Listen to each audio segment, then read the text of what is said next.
여러분 앞으로 한 2주 동안 교회를 또 못 오신다고 생각하니 마음이 좀 서글프죠. 저도 그렇습니다. 하지만 우리가 어디에 있든지 또 예배하고 또 기도하고 교회를 위해 또 함께 그렇게 하나 되었으면 좋겠습니다. 성령 안에서 교제했으면 좋겠습니다. 자, 여러분 오늘 말씀 우리가 너무 잘 아는 말씀입니다.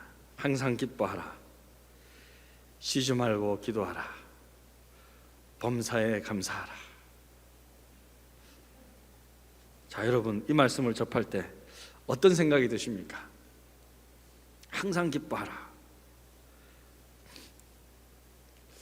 항상 기뻐하라고 말씀하시지만 요즘 같은 시기 많은 사람들 기쁨은커녕 우울해하고 있습니다. 쉬지 말고 기도하라고 말씀하고 있지만 요즘 같이 교회들이 새벽기도, 무슨 수요예배, 금요철야 기도회 이것도 다 드리고 못하고 있는 상황 속에서 솔직히 집에서 혼자 기도하기가 쉽지가 않습니다.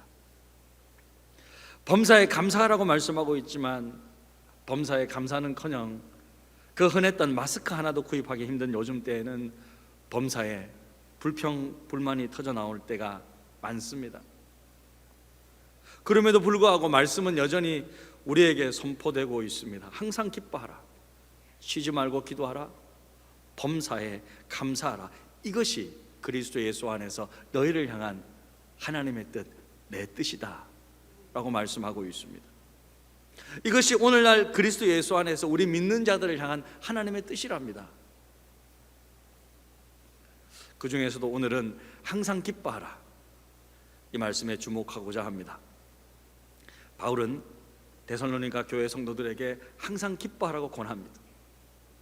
그럼 그 당시 데살로니가 교회 성도들 상황이 그렇게 기뻐할 만한 상황이었는가? 전혀 그렇지가 않죠. 교회 성도들은 이 데살로니가에 있는 유대인들 때문에 극심한 박해를 받았어요. 교회가 생겨지면 극심한 박해를 합니다. 이단이라고 극심한 박해를 받았습니다. 유대인들 손에 늘어나는 그 지역 관리들도 그들을 핍박하는, 기뻐할 만한 여지가 전혀 없는 상황이었습니다. 그럼 우리는 어떻습니까? 항상 기뻐하라, 부담스러운 말씀입니다. 여러분 어떻게 사람이 항상 늘 기뻐할 수 있겠습니까? 어떨 때는 기쁨보다는 슬픔이, 감사보다는 불평이 터져 나올 때도 많습니다. 특별히 요즘 같은 때 어떻게 기뻐하면서 보낼 수 있는가? 주위를 돌아보면 솔직히 기뻐할 일이 많이 없죠. 뉴스를 봐도, 이웃들을 만나봐도 만나는 사람마다 말하는 것이 힘들어요, 어려워요, 죽겠습니다, 마지못해 삽니다, 뭐 그런 표현들밖에 안 합니다.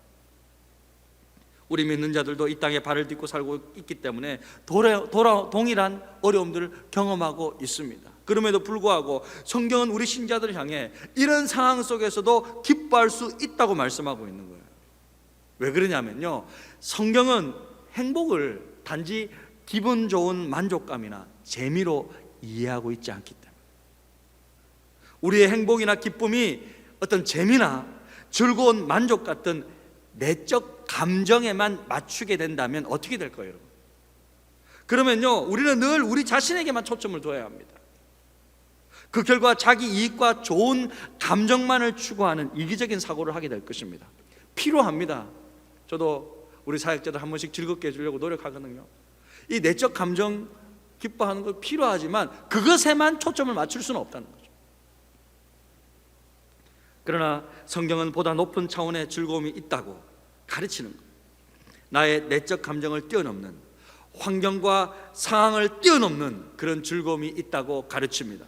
그래서 이번 주일은 믿는 자들이 오늘 2가지 주제인데요, 왜 기뻐할 수 있는지 그 이유를 한번 살펴보고, 그 다음 구체적으로 어떻게 이 기쁨을 누릴 수 있는지 적용점도 찾아보고자 합니다.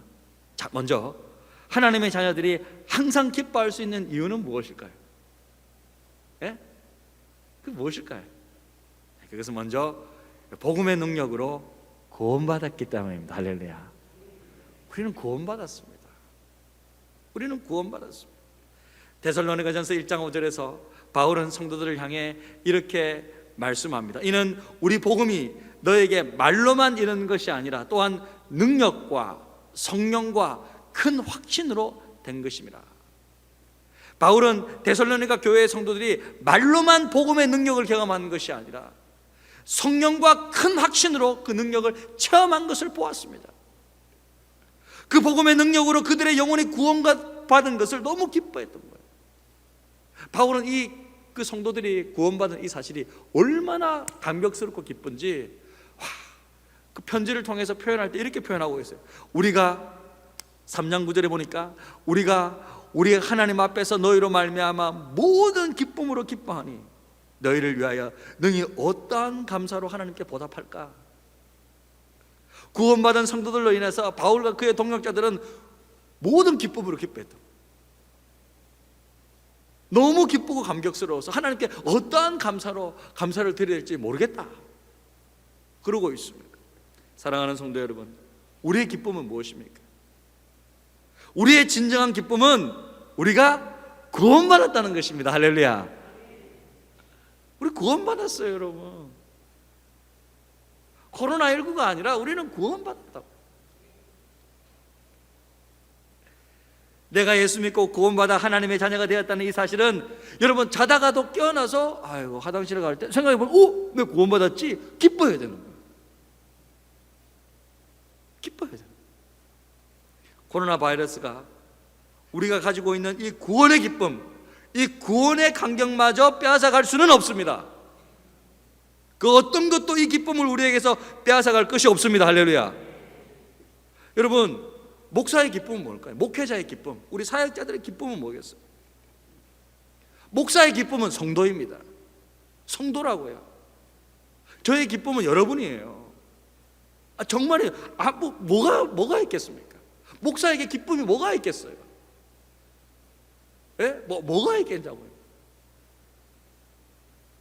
목회자는 교인들이, 그래도 교회 온 교인들이, 저는 교인과 성도를 구별하는데요, 그냥 교인들이 예수 믿어 구원받고 예배 속에서 하나님을 만나 감격할 때 참 기쁨을 누리는 거예요. 그래서 사도 바울은요, 빌립보서 4장 1절에 그러므로 나의 사랑하고 사모하는 형제들, 나의 기쁨이요 면류관인 사랑하는 자들아, 이렇게. 저도 동일해요. 바울은 사랑하는 형제자매들, 바로 교회 식구들이 자신의 기쁨이요 면류관이었습니다. 저 또한 구원받은 여러분이 저의 기쁨이에요. 그러니까 여러분들 한 2주 동안 직접 대면하지 못한다고 생각하니까 제가 지금 좀 기뻐하지는 못하겠고 힘든 것 같아요. 사실 좀 힘든 것 같아요. 하지만 이렇게 성령 안에서 함께 기도하면서 기쁨을 누리실 줄 믿습니다. 그래서 여러분, 우리가 어떠한 환경 속에서도 이 복음의 능력으로 구원받았다는 사실만으로 항상 기뻐할 수 있습니다. 할렐루야. 두 번째로, 우리가 항상 기뻐할 수 있는 이유는 무엇입니까? 그것은요, 우리가 그리스도의 고난에 참여하기 때문에, 그리스도의 고난에 함께 참여하기 때문에. 베드로전서 4장 13절에 보니까요, 그 수제자 베드로가 이렇게 말하고 있어요. 같이 한번 읽어볼까요? 시작. 오히려 너희가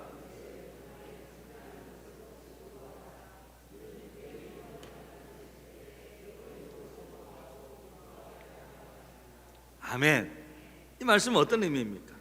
예수 믿고 살아갈 때 핍박이 있어요, 없어요? 핍박이 있다는 것입니다.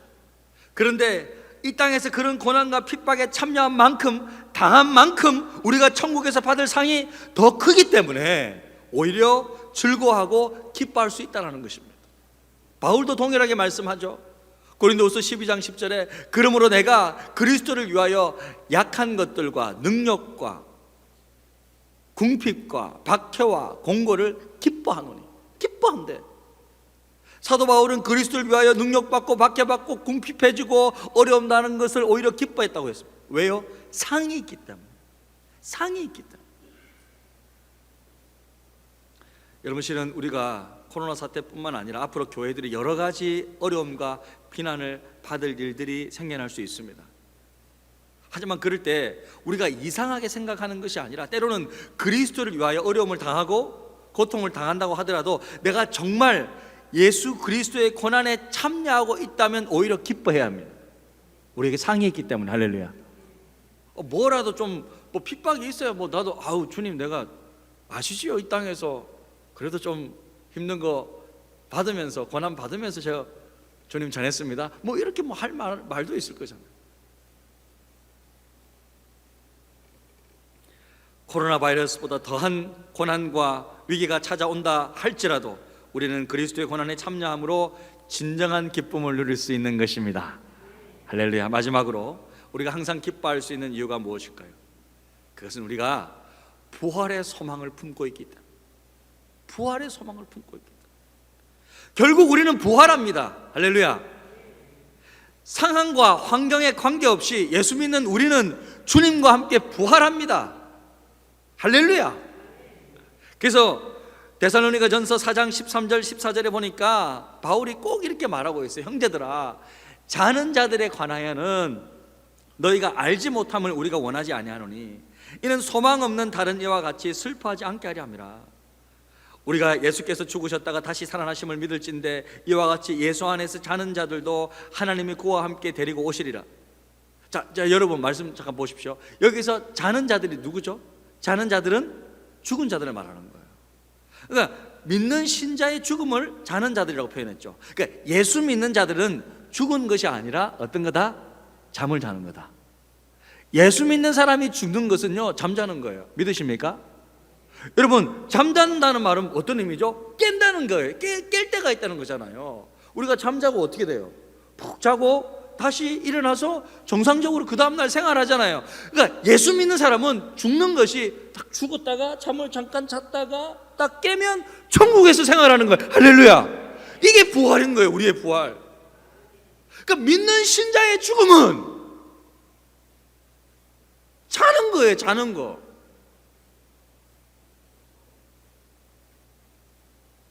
우리는 부활합니다. 우리가 예수께서 죽으셨다가 다시 살아나심을 믿을진대 이와 같이 예수 안에서 자는 자들도 하나님이 그와 함께 데리고 오시리라. 할렐루야. 예수께서 부활하셨다면 예수를 믿고 따라가는 우리도 부활합니다. 여러분 아시겠지만 사도들 대부분 순교했죠.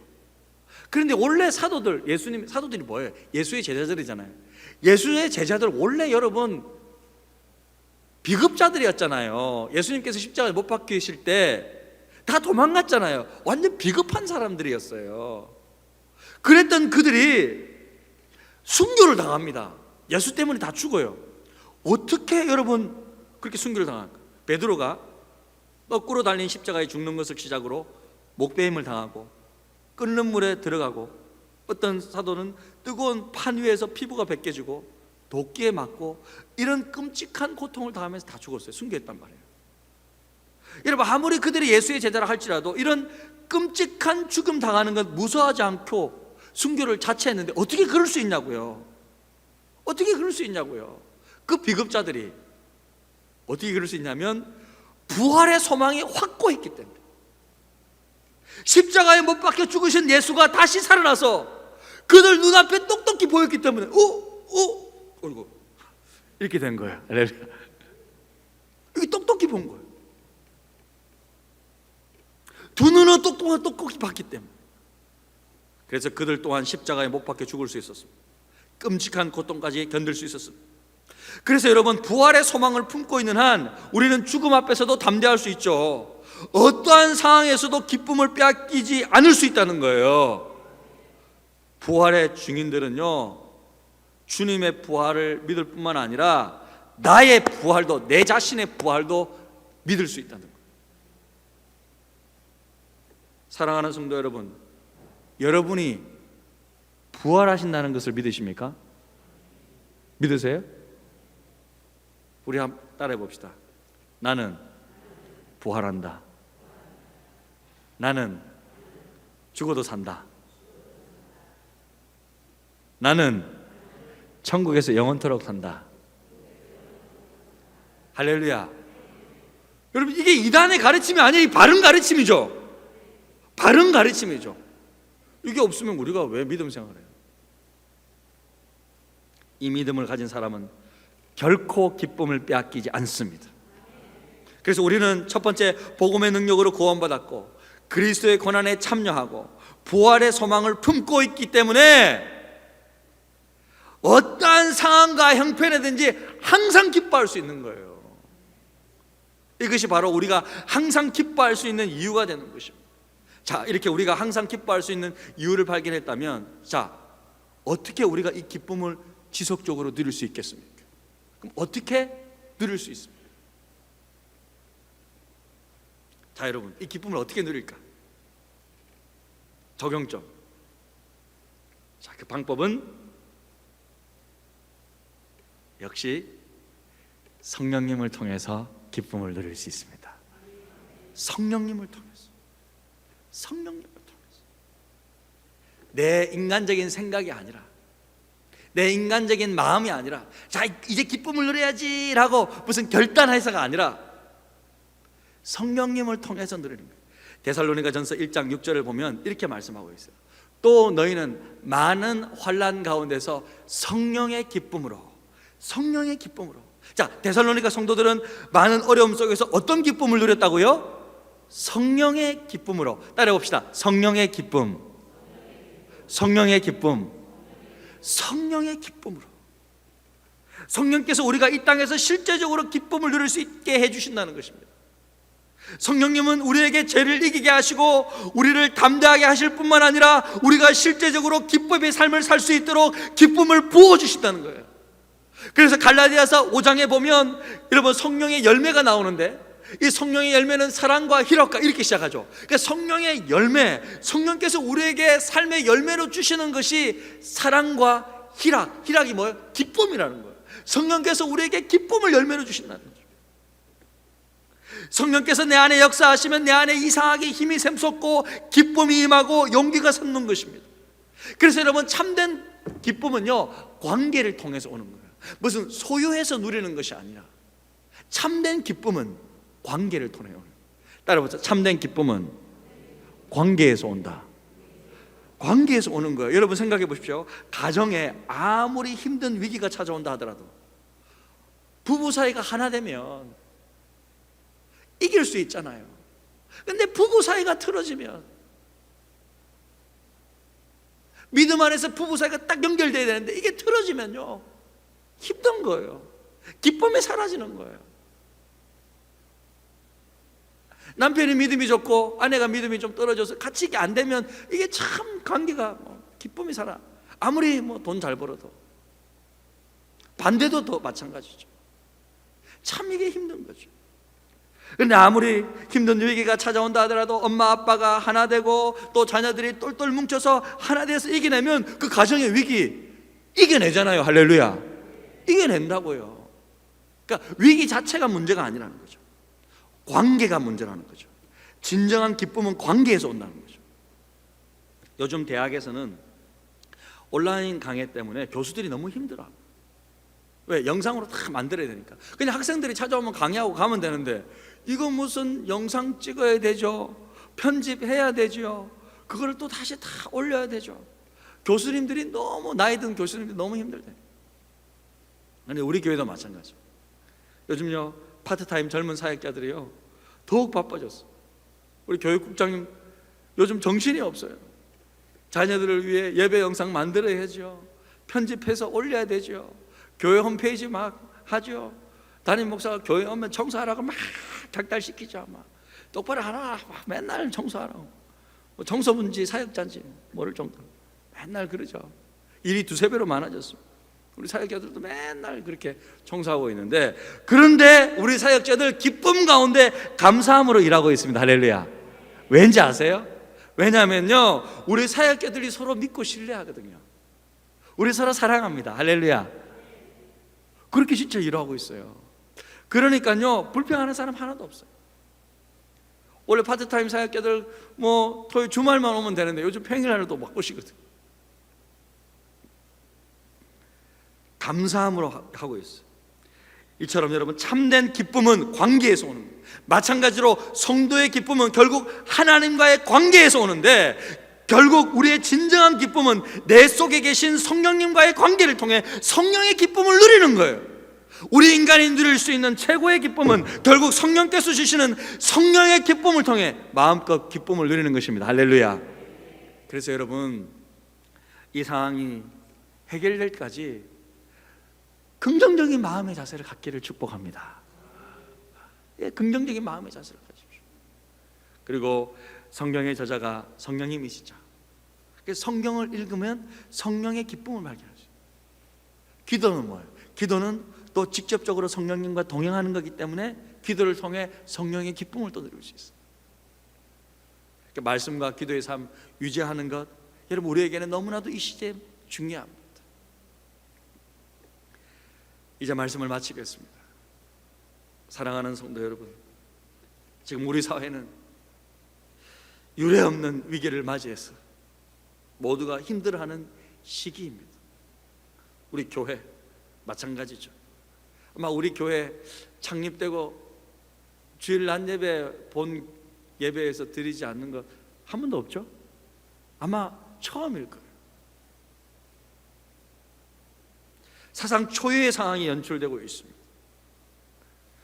우리는 삶의 현장에서 기쁨을 찾아보기 힘든 시기를, 어려운 시기를 지금 보내고 있습니다. 그럼에도 불구하고 우리가 상황과 환경을 뛰어넘어 기뻐할 수 있다고 성경은 말하고 있습니다. 그 이유는 무엇입니까? 우리에게는 구원의 기쁨이 있기 때문에, 우리는 주님의 고난에 함께 참여함으로 하나님께 쓰임받고 있기 때문입니다. 또한 우리는 부활의 소망을 품고 우리의 찬란한 미래를 믿음의 눈으로 바라볼 수 있기 때문입니다.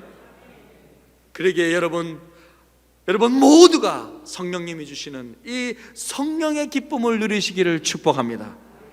참된 기쁨은 환경과 상황에 있지 않습니다. 결국 하나님과의 관계를 통해 성령께서 여러분에게 진정한 기쁨을 부어주셔야 하는 것입니다. 그럴 때 우리는 하박국 선지자처럼 고백하게 될 것입니다. 하박국 선지자가 이렇게 마지막으로 고백했습니다. 비록, 하박국 우리 3장 17절 말씀, 비록, 같이 읽어볼까요? 시작. 비록 무화과 나무가 무성하지 못합니다.